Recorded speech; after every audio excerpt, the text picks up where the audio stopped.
I always liked funny women when I grew up. I was raised by a single mom, so women being like, it was my 3 sisters. My whole life, I've raised 2 girls.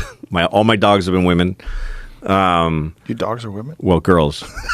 I don't know, women. I respect them. They're not girls. I get it. Yeah. But I always liked her. She was funny and sexy. She was hot in the young days. Yes. When she was young. Mm-hmm. She did have that look. Yep. Big nose. Hot Jewish lady. Yeah. Yeah. Hot Jewish girls. Ooh. Yeah. Well, growing up in Newton. Yeah. The hot Jewish girls were the thing. Yes. And they were cool and they were brassy and they just say the thing. No, my girlfriend in high school was Jewish and I was deeply in love with her. I had one year, senior year. Yeah? Girlfriend. She was great. I didn't care about anything else. How did it fall apart? She went to college and I didn't. I never went to college. So she went to Dartmouth. So now she's in like Ivy League school. She can't be hanging out with a loser like you. Fucking no. And I'm like showing up in a Datsun B210 to visit her. Hi. And I saw the look on her face like, dude, you know you can't. You see these people? Yeah. Nah, man. This is over. Hurt really bad too. Oh, I saw her recently. She came and saw me on the road. Oh, really? Yeah, I was so happy to see her. God, that's got to be bizarre. Yes. First girlfriend, and we're in our 50s. Ooh. Mm-hmm. Wow. Do you ever see any of your exes? No, not. I ran into my ex from high school when I was 25 or 26 in New York. Oh, it's not that far after. No, it wasn't that far after, but it was interesting. It was like we were kind of adults now. Yeah. And we hung out in a little bit, but then we went on a little road trip together, and she was so annoying. Mm-hmm. She was so annoying that I faked that I had – my friend called me up, and I faked that I forgot to take him somewhere so I could get rid of her. I go, I'm so sorry, I forgot. My friend Johnny's on the phone. What the fuck are you talking about?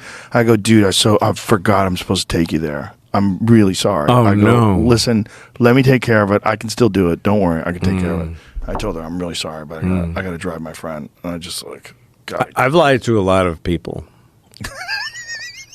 That was a good one. Yeah. That was one that I really wish I hadn't done it. I really wish I had confronted her and said, listen, I know, because she drove from like D.C. to visit me, but it was awful. It was awful. She was just nagging. She would just like, don't do this, don't do that. Like I try to listen to music in the car. She's like, I don't want to hear that. It wasn't like, why don't we listen to something that we both like? It wasn't a conversation. It was just and I remember like, oh, this is what you were like in high school. She was like. So she just wanted that back. She wanted that. I think for some people, that's a way of showing affection, I don't think it was with her. No, it was like she was just a really strong girl, and she became a strong woman. She was very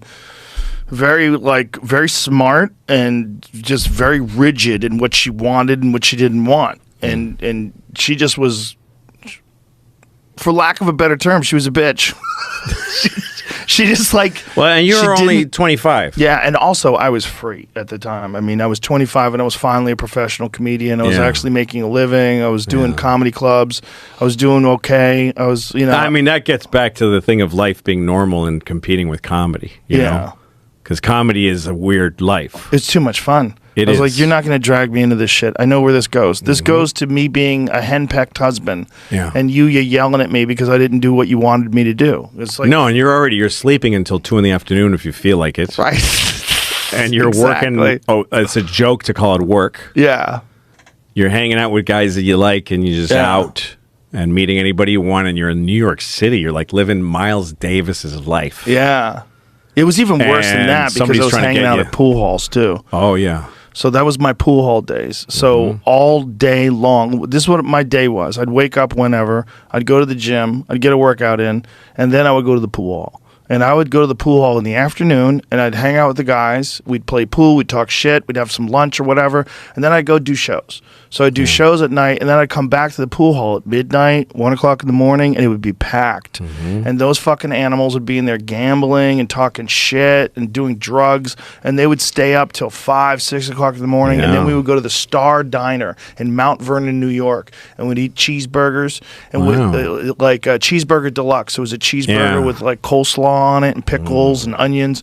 And then I'd go to sleep and I'd wake up and do it all again. So I had this life of just like being around these degenerate bachelors. Yeah. They were fun people with great stories, and they Sure. were always gambling. Everybody was gambling.